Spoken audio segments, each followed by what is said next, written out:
Hello, candidates, and welcome to the lesson. We are today going to start on a new topic under the subject Advanced Public Financial Management. The topic is Management of Public Debt in both national and county governments. Now, this topic has 6 subtopics, namely 1. Introduction to public debt, methods and debt instruments.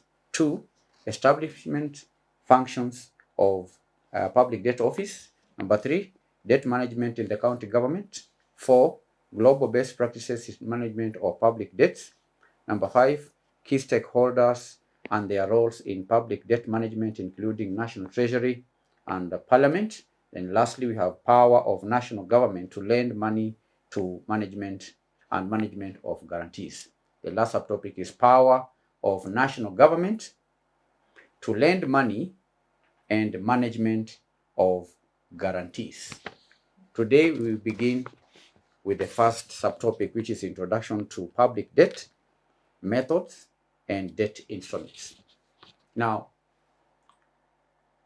in Kenya, public debt represents the total outstanding financial obligations of the government, and it is a crucial aspect of the nation's economic landscape, serving as a tool for financing development projects, covering budget deficits, and also managing short-term liquidity needs. That is what public debt does. Public debt serves as a tool for financing development projects. It serves as a tool for covering budget deficits and a tool for managing short-term liquidity needs.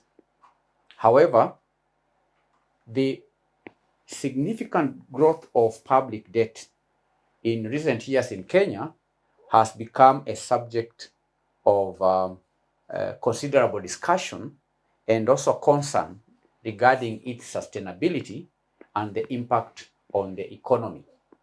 So the primary purpose of public debt for the Kenyan government includes financing infrastructure development, which is seen as essential for economic growth. It also helps bridge the gap between government expenditure and revenue collection, addressing fiscal deficits. Additionally, candidates, borrowing can be used for short-term cash flow addressing, for short-term cash flow management. However, there has been rising levels of public debt in Kenya, which has led to increased debt service obligations, and as a result, consuming a significant portion of the national revenue and potentially crowding out essential public services and development spending. And that highlights the critical need for prudent and effective public debt management. And it explains why we have this topic in this subject. Management of public debt. It is important that public debt be managed, because if public debt is not managed, then it may affect service delivery. It may also cause the government not to offer essential services, and it may have a negative effect on economic growth. So that is very important to note, candidates, that public debt represents, first of all, the total outstanding financial obligations of the government. And it is a critical aspect of the nation's economic landscape, and it serves as a tool for financing development projects. Public debt is very critical. It's very important, just as it is as debt is important in the private sector. Businesses may not grow economically without borrowing money to finance its operation. The same way the government may need to borrow in order to meet its objectives. But if debt is not properly managed, it may have negative effect on the economy. So in this lesson, we're going to look at the methods and debt instruments. Methods and debt instruments. Methods and debt instruments. Now, the management of public debt in Kenya is guided by a legal and institutional framework, primarily the Constitution of Kenya of 2010 and the Public Finance Management Act. And the overarching objective of public debt management is to ensure that the government's financing needs and payment obligations are met at the lowest possible cost over the medium to long term, consistent with a prudent degree of risk. So in this lesson, we are going to highlight some of the key aspects of Kenya's public debt management approach. Key aspects of the Kenya's debt management approach. The key aspects. Now, one key aspect is the legal and institutional framework. One is the legal and institutional framework. Legal and institutional framework. Now, the Public Finance Management Act establishes what we call the Public Debt Management Office. The PF Act establishes the Public Debt Management Office within the National Treasury, which is responsible for the day-to-day operations, the day-to-day management of public debt. It is responsible for the day-to-day management of public debt, which includes developing and implementing debt management strategies, recording and reporting debt, and advising the government on borrowing. Advising the government on borrowing. The second aspect is medium-term debt management strategy. Medium-term debt management strategy. Medium-term debt management strategy. The medium-term debt management strategy. Now, the National Treasury develops and publishes a medium-term medium-term development strategy that outlines the government's borrowing plan for the medium term, considering cost and objectives. So that's another important aspect of the approach, which is the medium-term debt management strategy that is developed by the National Treasury. 3, borrowing mix. Borrowing mix. Now, Kenya borrows from both domestic and external sources to diversify its funding and manage risk associated with relying too heavily on one market. So Kenya does not borrow from one source. There is a mix of sources, including domestic borrowing and external borrowing, and the purpose is to ensure that the risks are reduced and the cost is also minimal. So borrowing mix is another important aspect. The fourth aspect is the risk management. Risk management. Risk management. Now, efforts are made to manage various risks associated with public debt, including refinancing risk, which is the risk of being unable to roll over maturing debt. Another risk is the interest rate risk, which is the risk of adverse movements in interest rates, and also currency risk, which is the risk of adverse movements in exchange rates for external debt.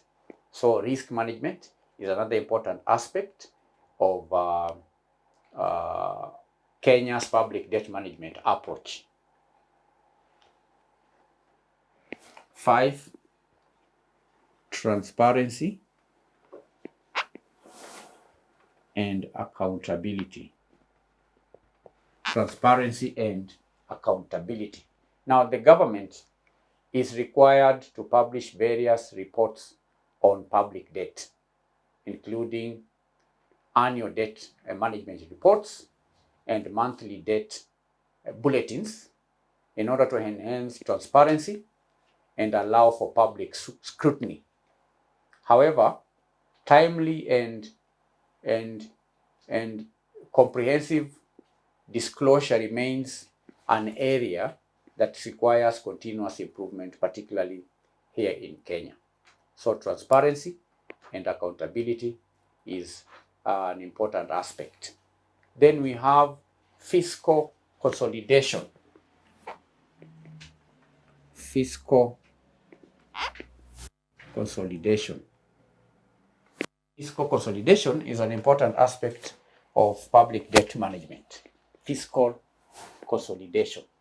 Now, the government aims to improve the balance between revenue and expenditure in order to reduce the reliance on borrowing and slow down the accumulation of debt. That is what we are referring to as fiscal consolidation. Fiscal consolidation. So these are 6 important aspects of public debt management. One is legal and institutional framework. The overarching legislation is the Public Finance Management Act and the Constitution of Kenya. Number 2, you have medium-term debt management strategy. Number 3, borrowing mix.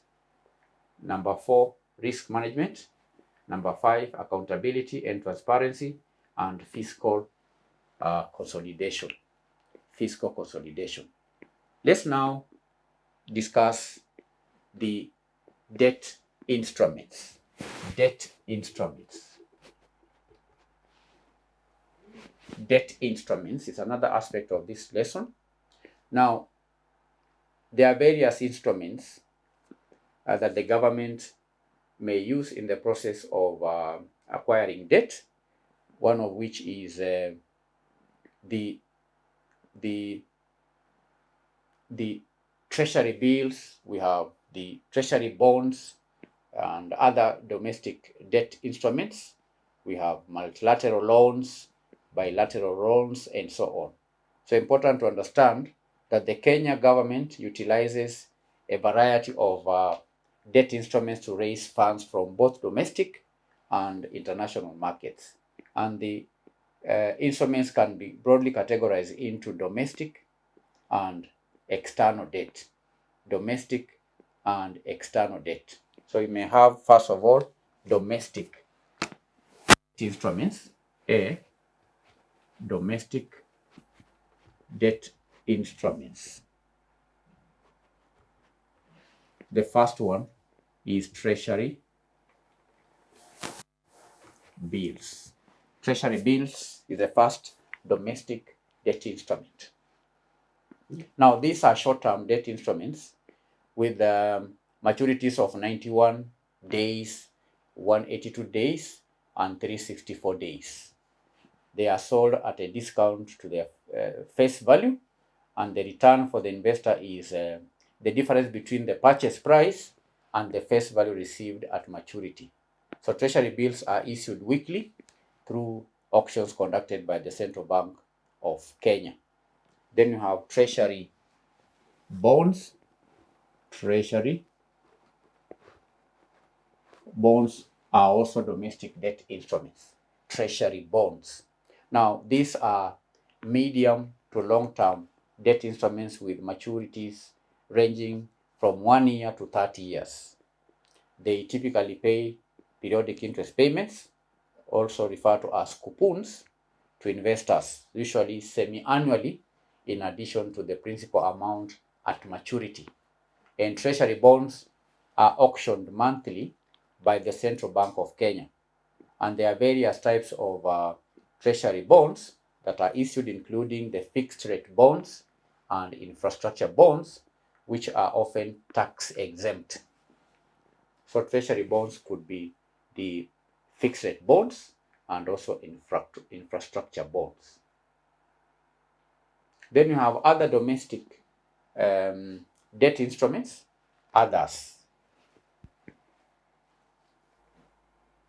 Other domestic instruments.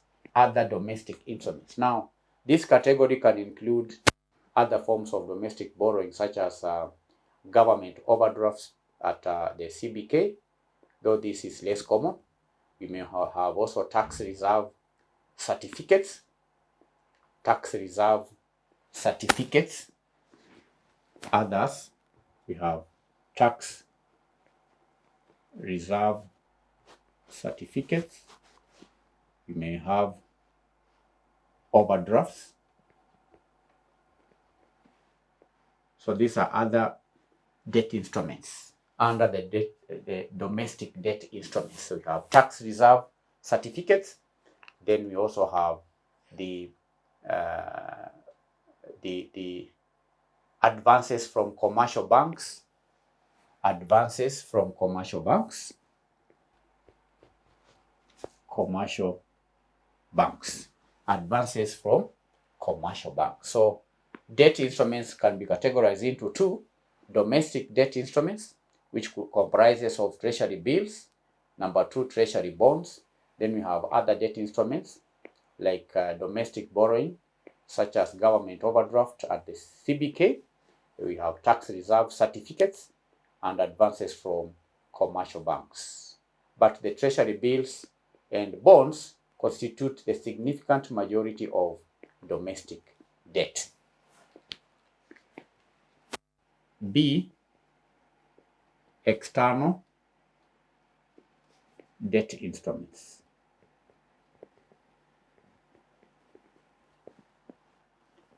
This is the second category of debt instruments, the external debt instruments. External debt instruments, these are loans from international financial institutions such as the World Bank and so on. We have bilateral loans, commercial loans, we have Eurobonds and so on. So external debt instruments constitute multilateral loans, number one. Multilateral loans. Two, bilateral loans, and so on. So multilateral loans,